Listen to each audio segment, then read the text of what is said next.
Miss Eugenio, I've been checking all your grades at hindi ako natutuwa sa resulta ng mga ito. You used to be one of the top student in my class. Aren't you afraid na dahil sa kapabayaan mo, pwede kita ibagsak? Miss Eugenio, are you listening to me? I will give you one last chance to submit a special project that tackles about the point of digital media transition. Walang emosyon, di pwedeng mapagod. I repeat, Kung ayun lang nakayanan ko eh, ano bang magagawa ko? Hindi pa ito maayos, pasensyahan na lang tayo. Yes, sir.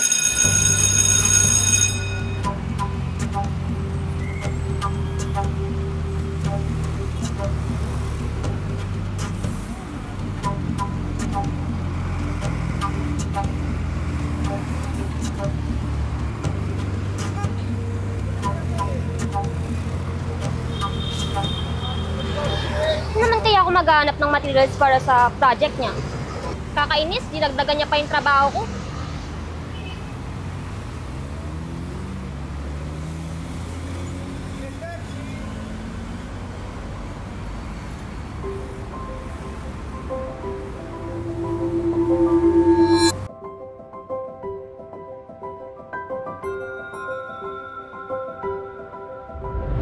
Tama! Vulgar!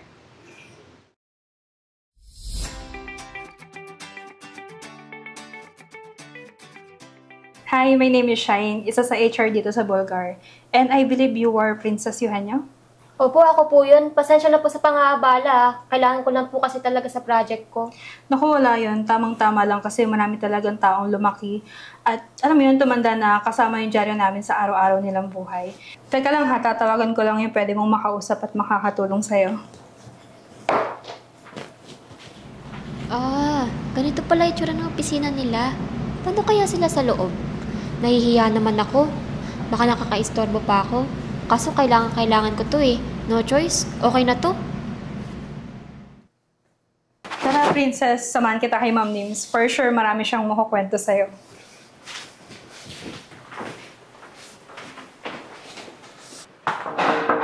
Good afternoon, Ma'am Nims. Good afternoon po. Oh, upo ka muna dito.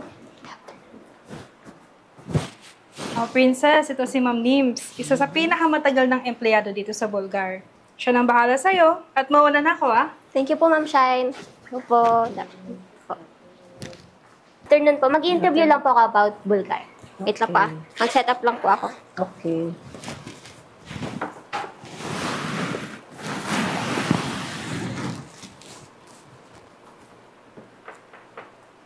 So, Ma'am Nimpa, yung questions ko po is mahati po siya sa tatlo. History, process, and yung personal experience niyo po rito sa Bulgar. Okay. Wait lang po.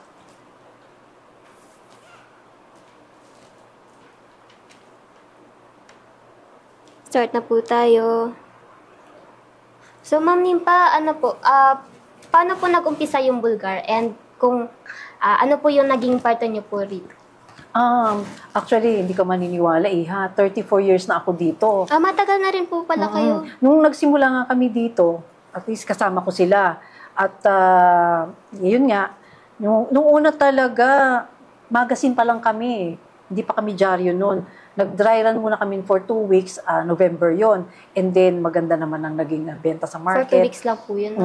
Tapos, December 2, 1991, officially, nag-open na kami ng newspaper and nag-banner pa yung story ko tungkol kay Cory Aquino noon.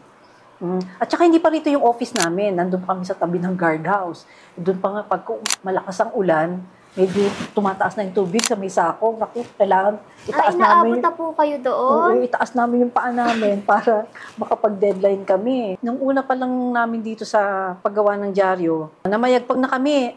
May mga competitors, maraming gustong lumaban sa amin. Pero hindi pa rin nila kami mapantayan. Ilan po yung Tapos, ilan lang kami rito noon. Halos dalawa, tatlo. Tapos, pero nadagdagan kami, kaya lang nung magkaroon ng mga mass resignation, bumalik kami sa dalawa lang na tao. Paano po nabuo yung konsepto po ng Boses ng Pinoy at Mata ng Bayan? Actually, nung una, kami dito pahayagan ng katotohanan. Hindi pa kami yung boses ng masa, mata ng bayan. Yun ang unang tagline namin.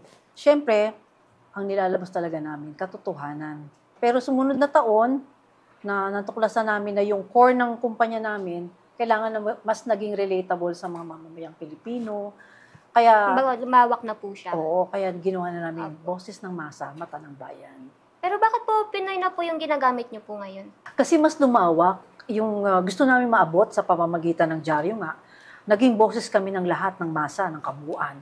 Mas matapang kami kasi kailangan talaga. Pero hindi kami bayaran. Ha? Sinasabi namin sa aming sarili na ang pera nandiyan lang, madaling kitain. Pero ang kredibilidad ng isang journalist ay hindi. Paano po kayo nakikipagsabayan sa mga competitors niyo po mula noon po hanggang ngayon? Kami, kasi may sarili kami identity. Hindi kami gumagaya. Hindi kami nakikipagsabayan. May sarili kaming pinag-iisipan ng mga artikulo na ilalabas o news gathering na ginagawa. Kami naman hindi rin nakikipagkompetensya. Ano ba yung dapat namin gawin para ma-provide namin yung ilalabas namin sa dyaryo? Hanggang sa naging trademark na namin sa Bulgar, yung sarili naming ideas. Ibang-iba po pala noon, no, Ma'am Nims? Wala pong cellphone, wala pong internet. Paano po umiikot yung isang araw po sa Bulgar? Mahirap, mabusisi. Alam mo ba na halos payat kami noon kasi sobrang trabaho. Sa news gathering pa lang, pag may narinig ka sa dyaryo na kailangan mong kunin ng balita, wala kaming sasakyan. Hanap kami ng may motorsiklo, nakikiangkas pa kami sa photographer para lang personal kami makapag-interview. Pagkatapos gagawin mo yung istorya, typewriter lang o kaya sulat kamay. Ipapasa pa namin dito, pupunta pa kami dito sa opisina ng editor para lang ipasa ng istorya dahil walang email, walang fax. Kaya namin, personal na pagpasa ng istorya. Ganun ka bigat talaga. Paano kapag, halimbawa po, nagka-brownout po, paano po kayo nakakapagbasa ng articles? Kumukuha kami ng mga news, sinusulat pa namin sa kamay kasi walang kuryente, walang fax. So, handwritten talaga. Tapos, pagdating sa proofreading namin, kailangan perfect ang pagkaka-layout, perfect din ang aming mga letra. Dahil pag hindi, may bayad eh. In-implement dito nun yung mga zero mistake policy, kundi mga deduction ba. Tapos nung pag-brown out naman, kailangan ma-meet mo talaga yung deadline. Oo. Hahanap kami ng telepono para lang yung sinulat namin na news, na istorya o feature articles, i-dictate namin kung sino nandito sa loob. Ganun ang sistema namin. Kumbaga, time-consuming eh. Ang hirap po pala. Yung biyahe, yung pagsusulat, pag-i-interview, di ba? Time-consuming talaga. Kasi walang technology. Later na lang din yung fax. After po nun sa editorial po, paano po kung process po na? Doon sa layout. Oo, doon sa layout.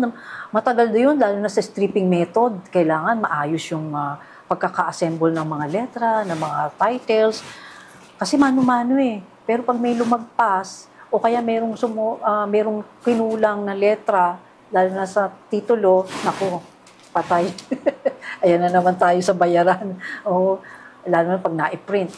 Diba? Medyo, nakaka-stress yun.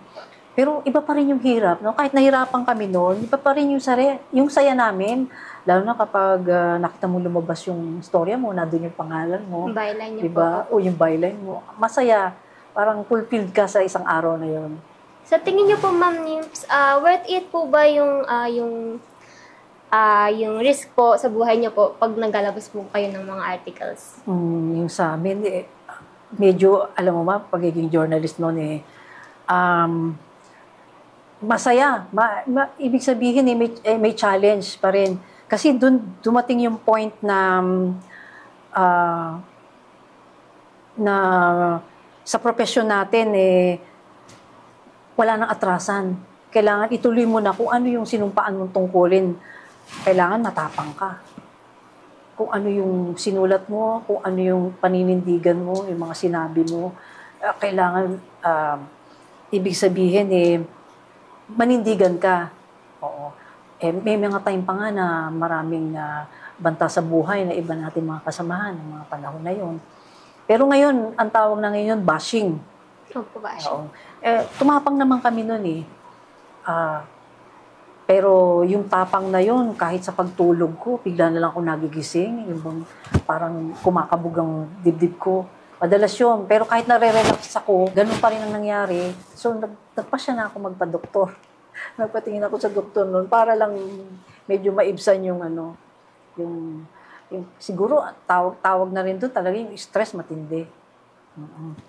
Pero dahil passion natin to, mahal natin yung trabaho natin, binuo na lang natin yung loob natin. Magtapang-tapangan tayo. Kasi pag alam mo namang totoo ka sa mga nilalabas mo, wala kang dapat katakot. Kasi andito lang tayo para mag-inform. Di ba? Gusto na lang natin ipaalam sa tao kung ano yung nangyayari. Tapos sa kabuuan, gusto natin lang mag-educate, mag-entertain, ano pa nga ba? Isa pang key dyan yung suporta ng boss mo.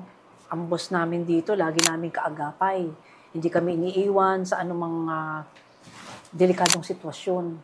Nandyan sila. Kaya siguro nagtagal ako dito sa Bulgar. Grabe rin po pala yung process niyo po noon. Ngayon po kasi halos lahat digital na po.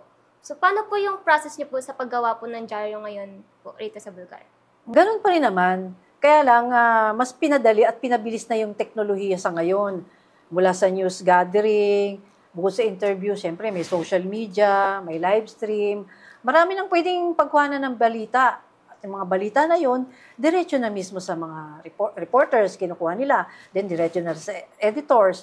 Tapos editing, layouting, then proofreading. Yun, pagka lahat na dyan yun, okay na, all set na. Tapos nasa CTP na tinatawag, yung machine na gumagawa ng plate ng newspaper, diretso na yun sa production para i-print. Tapos aprobado na yun. Tapos ipiprint na, pag marami ng kopya, ipadadala na yun sa opisina sa Intramuros. Doon nga yun ang tinatawag nating circulation department. Doon ipinapasa na sa mga ahente yung mga kopya ng newspaper para ma-distribute na rin sa mga lugar na kung saan maraming bumibili ng ating dyaryo. Naisip ko pa mas mabilis na nga po ngayon, pero mas malaki rin po ang pressure. Kumbaga po, parang isang mali lang po, mabilis na po siyang kumakalat. So, speaking of digital po, ano po yung process niyo po rito sa Bulgar para po hindi po mapag-iwanan yung newspaper? Kasi nakita ko po may Bulgar online na rin po. Ayun, di ba? Alam mo, hindi naman kailangan kalabadin ng digital. Kasi sa pahina naman namin nagsimula yung lahat ng balita. Magkaiba man ang panahon, pareho pa rin naman ang intensyon. Ang balitang dapat, sapat at tapat.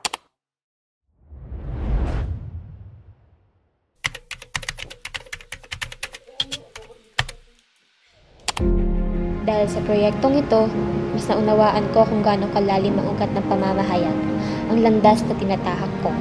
Hindi lang ito tungkol sa tinta o sa teknolohiya, kundi maging sa puso ng nasa likod ng bawat balita.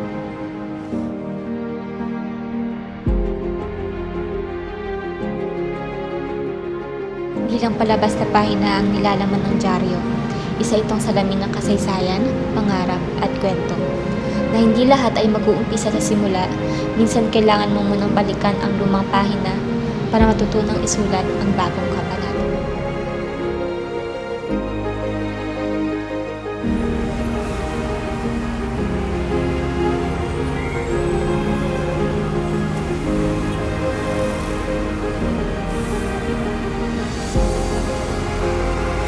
Lugar po ba yun?